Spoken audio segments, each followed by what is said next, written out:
بسم اللہ الرحمن الرحیم بسم اللہ الرحمن الرحیم وَلَوِ اشْتَرَكَا فِي قَتْلِهِ كَلْبَانِ مُعَلَّمَانِ اُعْتُبِرَتْ تَسْمِيَّةُ مُرْسِلَيْهِمَا۔ بحث ہماری چل رہی تھی کہ آپ جس چیز کے ساتھ بھی شکار کرتے ہیں تو اگر آپ کلب معلم سے کسی پرندے کا کسی جانور کا شکار کر رہے ہیں اور آپ جب وہ اس شکار تک پہنچتے ہیں تو وہ جانور مرا ہوا ہوتا ہے تو اس کا کھانا بھی حلال ہے چند شرائط کے ساتھ۔ ایک تو یہ تھا کہ وہ کلب معلم ہو۔ کلب معلم کی گزارش کی تھی کہ 3 صفات جس کلب میں ہوں وہ کلب تعلیم یافتہ یعنی معلم شمار ہوتا ہے۔ ایک یہ تھی کہ جب اس کو مالک چھوڑے وہ اس وقت بھاگے شکار کے پیچھے، جہاں مالک اس کو روکے وہ وہیں پر رک جائے، اور تیسری یہ تھی کہ وہ جس چیز کا شکار کرتا ہے، میں نے آسان اردو میں جملہ کہا تھا کہ وہ پکڑے صحیح کھائے نہیں۔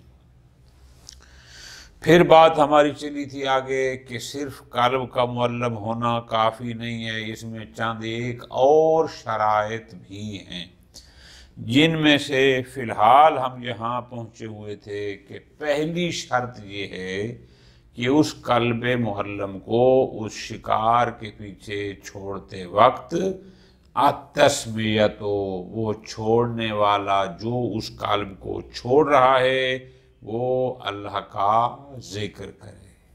اگر اس نے عمدن کلب کو تو چھوڑ دیا، کلب بھی کلب معلم تھا، لیکن اگر ذکر الہی عمدن نہیں کیا تو بھی اس کا وہ مرا ہوا شکار حرام ہوگا الاخر۔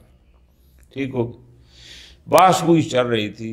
آج کا درس جہاں سے شروع ہو رہا ہے اسی کے ساتھ ترتیب میں، کوئی بحث نہیں، بڑا آسان سا، وہ یہ ہے وَلَوِ اشْتَرَكَا فِي قَتْلِهِ كَلْبَانِ مُعَلَّمَانِ، کہ ایک شکار کے قاتل میں یعنی ایک ہرن تھا، اس کے پیچھے 2 کلب چھوڑے گئے، دونوں کلب معلم تھے، دونوں نے پکڑا، جب پکڑا تو وہ مر گیا، تو جب 2 ہو گئے، ایک سے نہیں بلکہ 2 شریک ہو گئے، اُعْتُبِرَتْ تَسْمِیَّةُ مُرْسِلَیْہِمَا، تو پھر شرط ہے چونکہ کلب 2 ہیں تو دونوں کو چھوڑنے والے اپنی اپنی جگہ پر تسمیہ پڑھیں، جو اس کلب کو چھوڑ رہا ہے وہ بھی اللہ اکبر کہے مثلا، جو اس کو چھوڑ رہا ہے وہ بھی اللہ اکبر، دونوں کا تسمیہ شرط ہے۔ نتیجہ فَلَوْ تَرَكَهَا أَحَدُهُمَا، اگر ایک نے تو اپنے کلب کو چھوڑتے ہوئے تسمیہ پڑھا اور دوسرے نے نہ پڑھا، او کان احد الکلبین غیر مرسل، یا ایک کلب وہ تھا جس کو باقاعدہ چھوڑنے والے نے اس شکار کے پیچھے چھوڑا، دوسرا ویسے آ گیا، یعنی اس کو کسی مرسل نے ارسال نہیں کیا، یا غیر معلم، 2 کلب کٹھے ہو گئے، انہوں نے اس ہرن کو پکڑ تو لیا لیکن ایک کلب معلم تھا اور دوسرا غیر معلم تھا، لم یحل، اگر وہ مر گیا اس کے پہنچنے سے پہلے تو بھی وہ حلال نہیں ہوگا۔ ٹھیک ہو گیا جی؟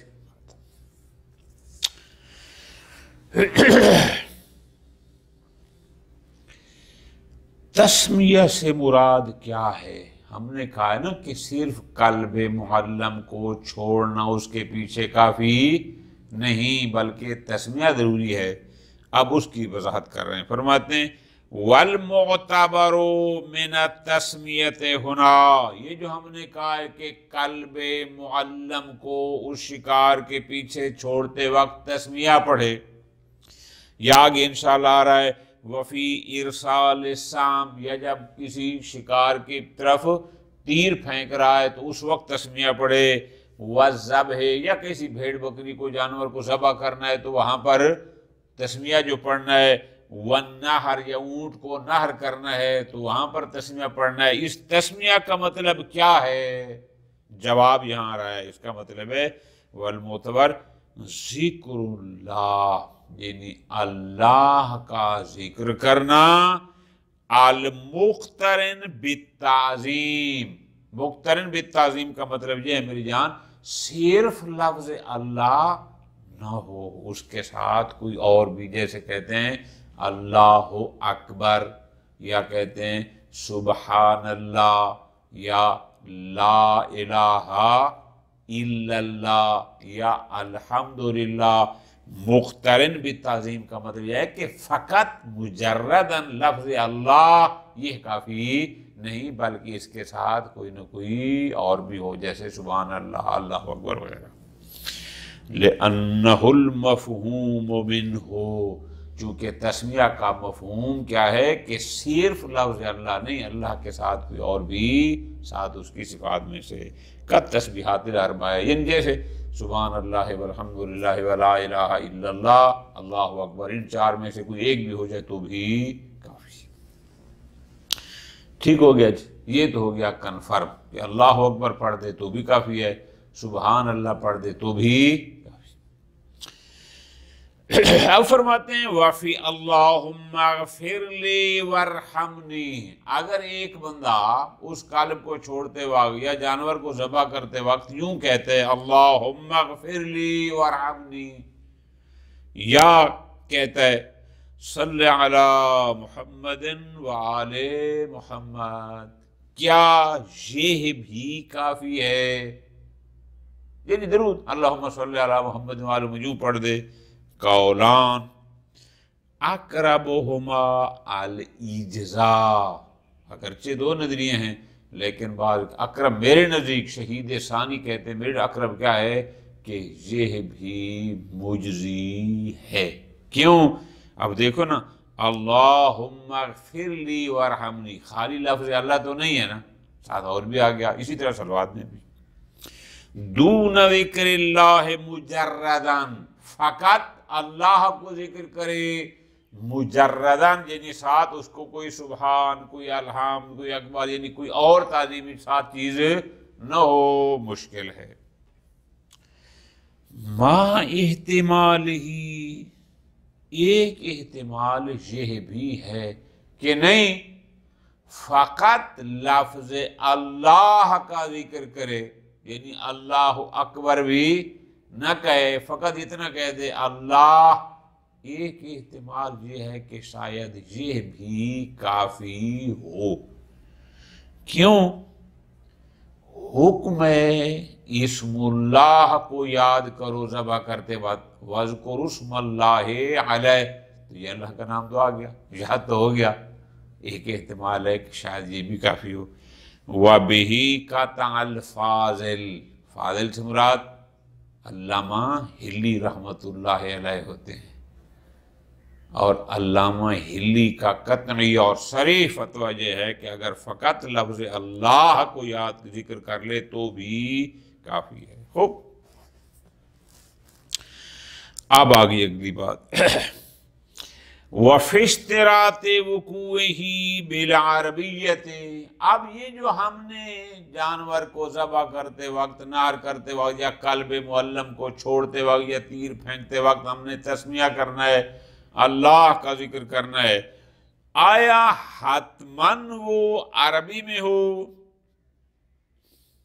جیسے ہم کہتے ہیں کہ اللہ اکبر، یہ عربی ہو گئی، خدا، اب یہ فارسی کا جملہ ہے مثلا۔ اب فرماتے ہیں آیا عربی میں ہونا ضروری ہے یا نہیں؟ قولان، اس لحاظ سے دیکھیں کہ من صدق ذکر، کسی بھی زبان میں ہو، اس زبان کے حساب سے وہ ذکر اللہ ہے۔ انگلش والے کا کیا کہتے ہیں؟ گاڈ کہتے ہیں، فارسی والے خدا کہتے ہیں، اردو میں تو کوئی ہے ہی نہیں نام، تو فارسی کا لفظ پڑھتے ہیں الاخر ہے نہیں۔ تو اس لحاظ سے دیکھیں تو ذکر اللہ تو ہو گیا، اس نے اپنی زبان میں کیا، معیار تھا اللہ کا ذکر کرنا، ذکر اس نے کر لیا اپنی زبان میں، تو لہذا مجزی ہونا چاہیے۔ لیکن وَتَصْرِيحِ القرآن، لیکن اس لحاظ سے دیکھیں کہ قرآن میں صراحت کیا ہے، وَاذْكُرُ اسْمَ اللَّهِ، اسم اللہ کو یاد کرو، تو اس کا مطلب عربی کا ہونا ضروری ہے۔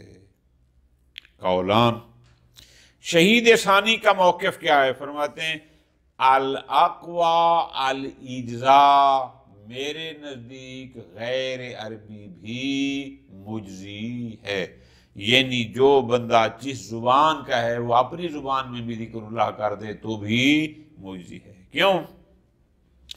لِأَنَّ الْمُرَادَ مِنَ اللَّهِ تَعَالَى فِي الْآيَةِ، چونکہ یہ جو آیت مجیدہ میں ہے کہ وَاذْكُرُ اسْمَ اللَّهِ، اسم اللہ سے مراد ذات خدا ہے، نہ کہ اسم اللہ، تو اس کی ذات آپ عربی میں اس کو یاد کریں یا کسی اور زبان میں کریں، کوئی حرج نہیں۔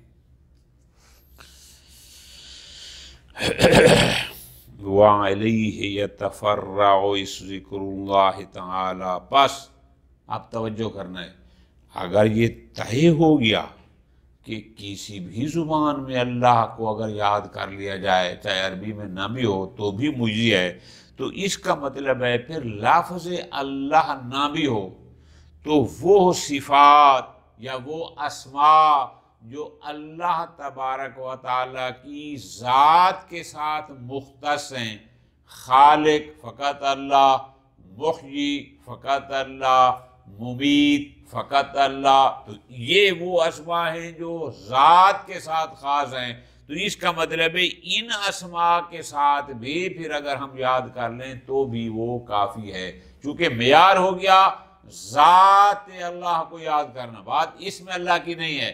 تو جب ہم کہیں گے محیی تو اس کے علاوہ کوئی اور نہیں ہے، جب ہم کہتے ہیں خالق اس کے علاوہ کوئی اور نہیں ہے، جب ہم کہتے ہیں ممیت اس کے علاوہ کوئی نہیں ہے، پھر یہ بھی مجزی ہے۔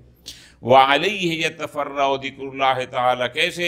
بِأَسْمَائِهِ الْمُخْتَصَّةِ بِهِ، کہ وہ اسماء جو اس کی ذات کے ساتھ مختص ہیں، یعنی اس میں اللہ کے علاوہ، جیسے خالق ہو گیا، رازق ہو گیا، محیی، ممیت، تو اس کا مطلب ہے پھر اگر وہ مجزی ہے تو پھر ان کے ساتھ بھی تسمیہ آ جائے۔ پس فَعَلَى الْأَوَّلِ يُجْرِي لِصِدْقِ ذِكْرِ دُونَ الثَّانِي، لہذا نتیجہ کیا ہوگا؟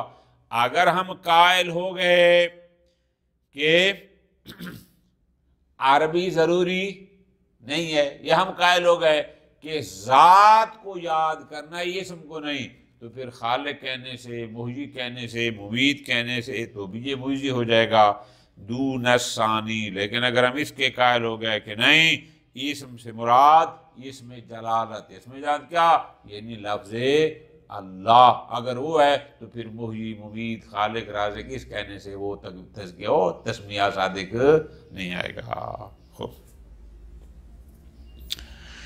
لیکن ھذا مما لم ينبه علیہ، البتہ یہ جو ہم نے بحث کی ہے کہ آیا وَاذْكُرُ اسْمَ اللَّهِ سے مراد ذات اللہ مراد ہے یا اسم اللہ مراد ہے، علماء نے اس پر کوئی متوجہ نہیں فرمایا، جنہوں نے کوئی اس پر بحث نہیں فرمائی کہ اس سے مراد کیا ہے۔ ختم۔ قلب معلم کی بات ہو رہی تھی، ہم نے کہا تھا کہ صرف قلب کا معلم ہونا کافی، آپ نے جس قلب کو چھوڑا اس ہرن کو پکڑنے کے لیے، اس نے جب پکڑا تو وہ مر گیا، ہم نے کہا حلال ہے، تو صرف اس قلب کا معلم ہونا کافی نہیں، پہلی شرط یہ تھی اضافی کہ التسمیت ہو، چھوڑتے وقت اس پر ذکر الہی کیا گیا ہو۔ نمبر 2، دوسری شرط یہ ہے ان یکون المرسل مسلما او بحکمہ، کہ اس قلب معلم کو چھوڑنے والا یا مسلم ہو یا حکم مسلم میں، مسلم یعنی بالغ عاقل ہو، اور حکم مسلم میں یعنی نابالغ یعنی ممیز ہو، یہ بھی حکم مسلم میں ہوتا ہے۔ بچہ ابھی شرعاً بالغ نہیں ہوا لیکن ماشاءاللہ ممیز ہے، اس کو ہم کہتے ہیں کہ حکم ہے۔ تو اس کالب کو چھوڑنے والا یا مسلمان ہو، اس سے آپ مراد لیں گے یعنی بالغ ہے، عاقل ہے، مکلف ہے شرعاً، یا حکم مسلم۔ کیسے؟ کَوَلَدِهِ الْمُمَيَّز، کہ اس کا بیٹا ہے لیکن وہ شرعاً بالغ تو نہیں ہے لیکن ممیز ہے، غیر بالغ، ذَكَرًا كَانَ أَوْ أُنْثَىٰ، اب وہ چاہے لڑکا ہو چاہے لڑکی، اس سے کوئی فرق نہیں پڑتا۔ دوسری شرط یہ ہے کہ وہ چھوڑنے والا مسلم یا حکم مسلم۔ خوب نتیجہ یہ شرط کا فائدہ کیا ہوگا؟ فَلَوْ أَرْسَلَهُ الْكَافِرُ، اگر اس کالب معلم کو چھوڑنے والا مرسل کافر ہے، لم یحل، اس کالب کا مارا ہوا شکار حلال نہ ہوگا، وَإِن سَمَّا، چاہے اس کافر نے اللہ اکبر بھی کیوں نہ کہا ہو، وہ تو اللہ کو مانتا ہی نہیں ہے، لہذا اس کے اللہ اکبر تسمیہ کرنے سے کوئی فرق نہیں پڑتا، مسلم ہونا ضروری ہے۔ او کون ذمیًّا، یا وہ کافر ذمی، جیسے یہ ہمارے ہاں ہوتے ہیں، یہ بھی صحیح نہیں ہے۔ وَكَّذَا النَّاسِ مِنَ الْمُسْلِمِينَ، یا ظاہراً مسلمان ہے لیکن ناسبی ہے۔ ناسبی کون ہوتا ہے؟ جو اہل بیت سے اظہار عداوت اور بغض کرتا ہو، اس کا حکم بھی یہی ہے۔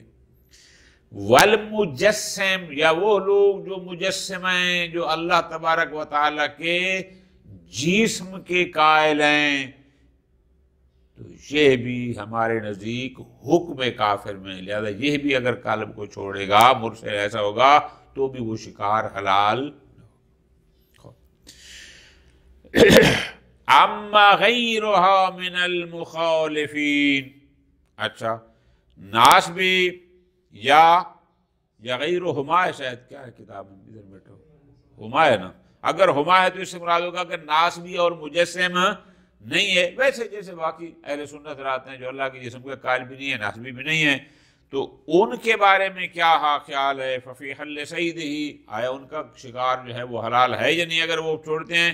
انشاءاللہ ہم وہ الذبائح میں ذبیحہ کی جب شرائط بیان کریں گے وہاں پر انشاءاللہ بحث آ جائے گی کہ وہ حلال ہے یا نہیں، انشاءاللہ۔ خاتم۔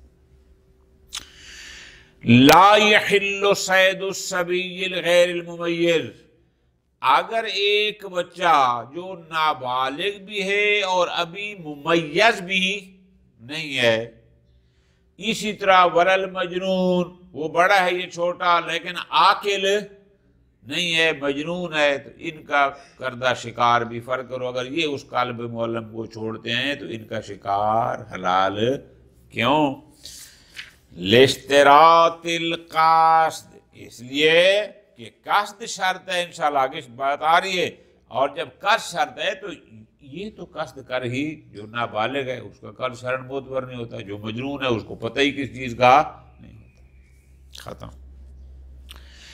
اما الاعمی، اچھا نابینا کے بارے میں کیا خیال ہے؟ اگر کوئی نابینا شکار کرتا ہے، اس کے بارے میں شہید ثانی یوں فرماتے ہیں، فَإِن تُصُوِّرَ فِيهِ قَصْدُ الصَّيْدِ، اگر اس اعمیٰ میں یہ تصور کیا جائے کہ اس نے باقاعدہ شکار کا قصد کیا ہے، یعنی اگر یہ ہو کہ یہ قصد کر سکتا ہے تو پھر اس کا کیا ہوا شکار بھی حلال ہوگا، اور اگر اس میں یہ تصور نہیں ہے، چونکہ آگے انشاءاللہ بات آئے گی کہ اس شکار کو معین کرے جب وہ حلال کی طرف بھیجے۔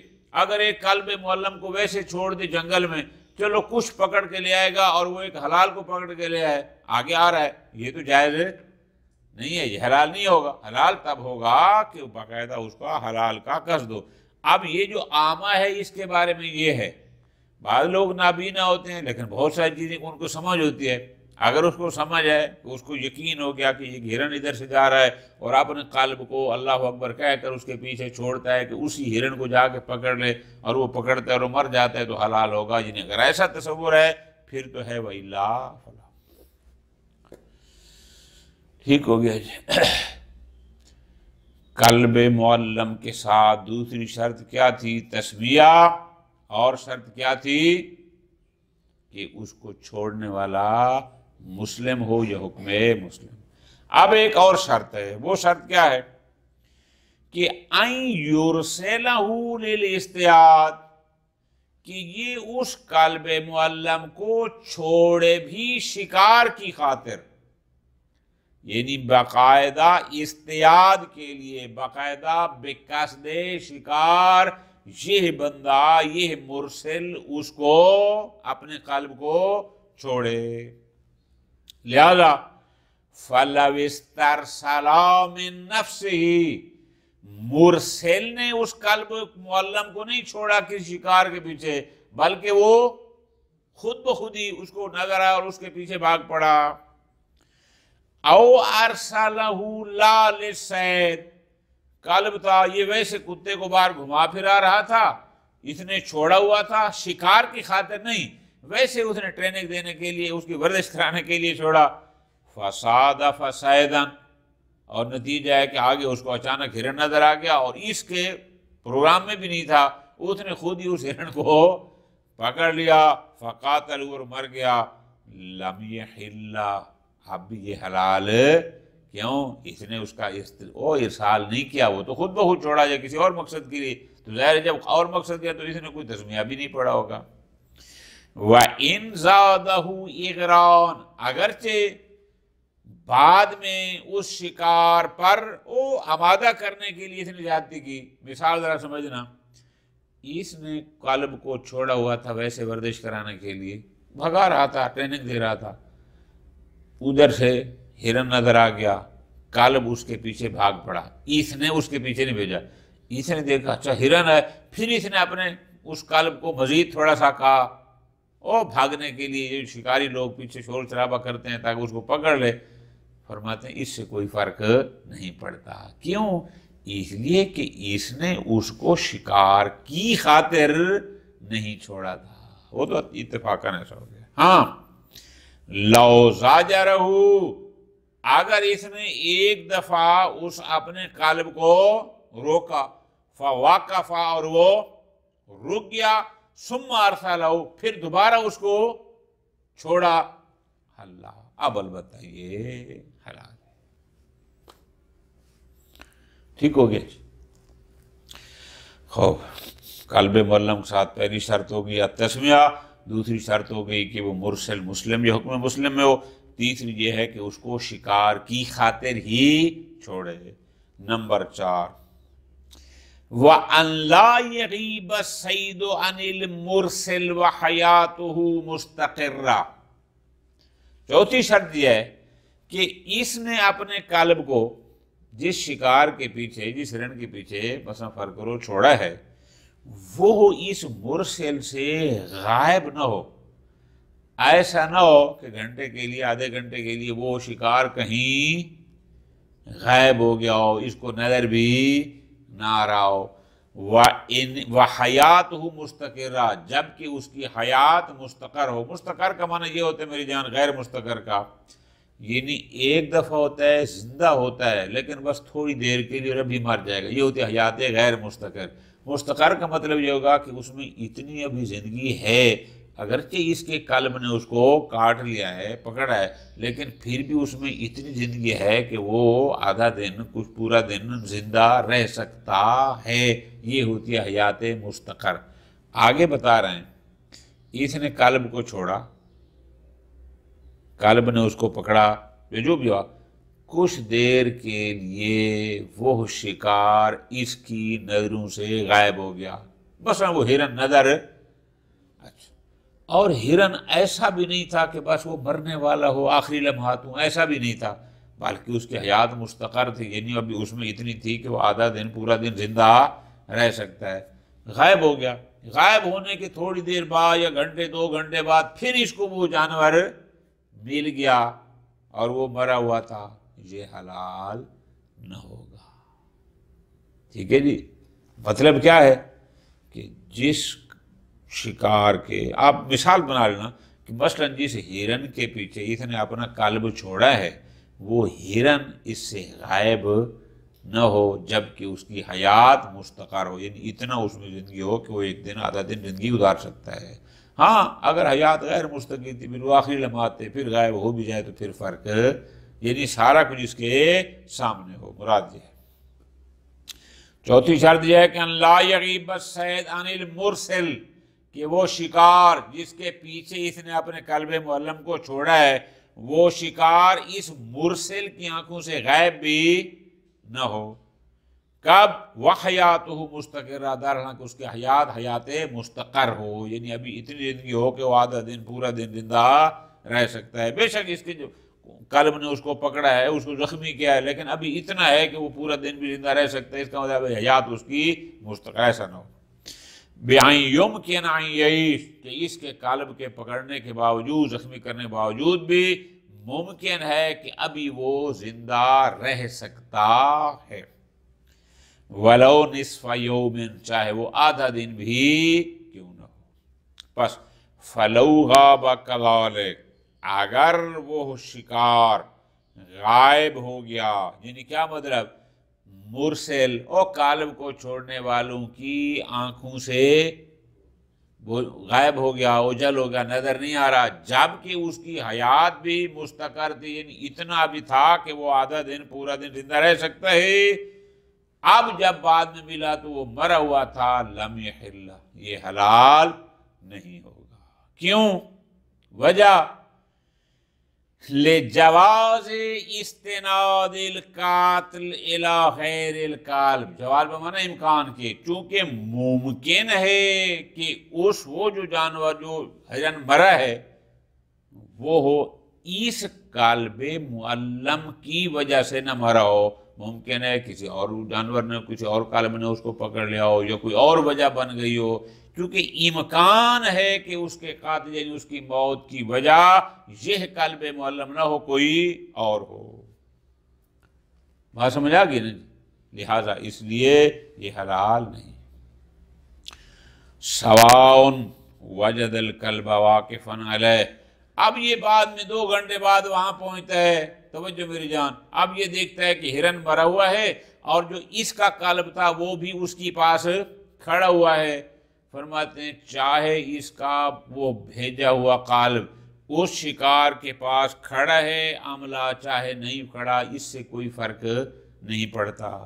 سواء وجد فی اثرا غیر عزت القالب عملہ، چاہے اس شکار پر اس کے قالب کے اس کاٹنے والے، عزا کہتے ہیں جو اس نے کاٹنے کے جو نشان تھے، اس کے علاوہ کوئی اور نشان تھا چاہے نہیں تھا۔ سواء تشاغل عنہ عملہ، چاہے اس کا قلب اس شکار سے اعراض، تشاغل عنہ کو معنی ہے اعراض عنہ، یعنی اسے اعراض کر گیا تھا، منہ پھیر گیا تھا، چلا گیا تھا، چاہے نہیں گیا تھا، ان باتوں سے کوئی فرق۔ اگر وہ شکار اس کی آنکھوں سے اوجھل ہو گیا جبکہ اس میں حیات مستقر تھی، بعد میں اگر وہ مرا ہوا ملتا ہے تو وہ حلال نہیں ہے، ختم، ٹھیک ہو گیا۔ اسی طرح فرماتے ہیں وَأَوْلَى مِنْهَا، یہ تو بات تھی نا کہ اس نے قلب چھوڑا، قلب اس شکار کے پیچھے گیا اور وہ شکار اوجھل ہو گیا، بے شک اس کے قلب نے پکڑا، اس کے قلب نے زخمی کیا، ہم نے کہا کہ پھر بھی حلال نہیں ہے، تو بطریقن اولا حلال نہیں ہے۔ لو ترد من جبل، کہ اگر کوئی پہاڑ سے گرتا ہے، پہاڑی پر ہرن پھر رہا تھا، آپ نے اس کے پیچھے قلب چھوڑا، اب وہاں سے گرا اور مر گیا، اب کنفرم تو نہیں ہے نا کہ موت کی وجہ آیا قلب کا پکڑنا ہے یا اس چوٹ کا لگنا ہے جو گرے اوپر سے بنا ہوئی۔ وَإِن لَمْ يَغِبْ، چاہے وہ غائب نہ بھی ہو، اس سارا کچھ اس کی آنکھوں کے، پہاڑی پر ہرن پھر رہا ہے، اس نے قلب چھوڑا، قلب اس کے پیچھے لگا، قلب نے پکڑا، لیکن وہ پہاڑ سے گرا اور نیچے آیا اور مر گیا، غائب نہیں ہوا، پھر بھی حلال نہیں ہے۔ کیوں؟ فرماتے ہیں اس لیے فَإِنَّ الشَّرْطَ مَوْتُهُ بِجَرْحِ الْقَلْبِ، اس لیے کہ حلال ہونے کے لیے شرط یہ ہے کہ وہ اسی قلب کے کاٹنے سے مرے، اور یہ جو پہاڑ سے گرا ہے یہ کنفرم نہیں ہے کہ آیا اس کالب کے کاٹنے سے مرا ہے یا پہاڑ سے گر کر چوٹ کی وجہ سے مرا ہے، اسی لیے ہم کہتے ہیں حلال نہیں۔ حتی لو ماتا باتعابہ، حتیٰ کسی طرح آپ نے کلب چھوڑا ہرن کے پیچھے، بھاگتا رہا حتیٰ کہ وہ کالب کے کاٹنے سے نہیں، اس کو تھکا دینے کی وجہ سے وہ مر جاتا ہے، او غم ہی، یا اس کالب کے زخم کی وجہ سے نہیں، اس کے خوف کی وجہ سے مر جاتا ہے، لم یحل، پھر بھی حلال ہونے کے لیے ضروری ہے کہ یہ کلب معلم اس کو پکڑے، زخمی کرے اور اسی کی وجہ سے وہ مر جائے تو حلال ہوگا۔ ٹھیک ہو گیا جی، ختم۔ اب فرماتے ہیں لو علماء انتفاع سبب خارجی، اگر اس بندے کو، جس نے کلب کو اس کے پیچھے چھوڑا تھا، اگر اس کو علم ہو جائے، یقین ہو جائے کہ اس شکار کے مرنے کی کوئی اور وجہ نہیں تھی، علم ہو جائے کسی اور وجہ کے نہ ہونے کا، او غابا، یا وہ شکار غائب تو ہوا لیکن بعد ان صارت حیاتہ غیر مستقرہ، لیکن اس وقت اس کی حیات مستقرہ نہیں تھی، یعنی اتنی اس میں طاقت نہیں تھی کہ وہ آدھا دن زندہ رہ سکے، بس اس کے کلب نے اس کو اتنا زخمی کیا تھا کہ بس چند منٹوں میں وہ مر جائے گا۔ اب اگر وہ غائب ہو بھی جائے کہ جو بس مرنے والا ہے، وَصَارَ فِي حُکْمِ الْمَذْبُوحِ، یعنی گویا ابھی جیسے ایک ہوتا ہے نا ذبح کر لیتے ہیں مر جاتا ہے، اور ایک ہوتا ہے کہ مذبوح کے حکم میں ہوتا ہے، جیسے آخری لمحات میں تڑپ رہا ہوتا ہے، بس ایسا تھا۔ او تردد کذالک، یا مثلا اس کے کلب نے اس کو پہاڑ پر اتنا زخمی کر دیا کہ بس مرنے والا ہے اور اب وہاں سے گر کر مرتا ہے، تو ان صورتوں میں البتہ اب وہ مر گیا تو وہ حلال ہوگا۔ ٹھیک ہو گیا؟ اب پھر واپس جانا ہے، کلب معلم کے ساتھ شکار کیا، جانور مر گیا، وہ حلال ہوگا۔ پہلی شرط یہ تھی کہ کلب معلم کے ساتھ کیا ہو؟ تسمیہ پڑھے۔ نمبر 2، چھوڑنے والا مسلمان ہو۔ نمبر 3، اس کو شکار کے لیے چھوڑا ہو۔ نمبر 4، وہ شکار اس کی نظروں سے اوجھل غائب بھی نہ ہوا ہو۔ اور آخری شرط، یشترط مع ذالک، اور ان ساری چیزوں کے ساتھ ایک اور شرط ہے، وہ کیا؟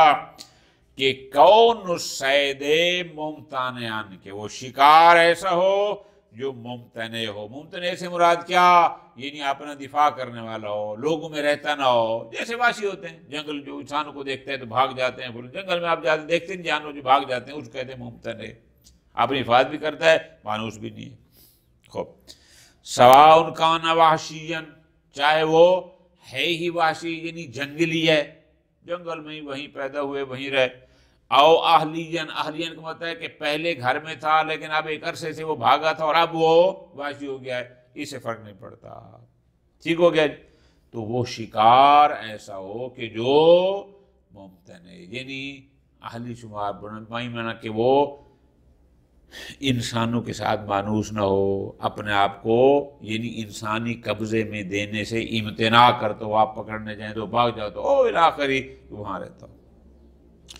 فَلَوْ قَتَلَ غَيْرَ الْمُمْتَنِعِ، اگر اس کلب معلم نے ایک ایسے جانور کا شکار کیا کہ جو امتناع نہیں کر سکتا، جو اپنے آپ کو بچا نہیں سکتا، من الفروخ، مثلا بچہ ہے چھوٹا، بڑا ہو تو اپنا اتفاق کر سکتا ہے لیکن چھوٹا بچہ ہے، اس کا اس نے شکار کر لیا، اویل اہلیہ، یا اس کے کلب معلم نے گھر کی کسی چیز کو، جیسے ہوتے ہیں اپنی مرغیاں ہوتی ہیں، اپنی بھیڑ بکریاں، ان کو کر لیا، لم یحل، تو یہ بھی حلال نہ ہوگا۔ صلی اللہ علیہ محمد وآلہ محمد۔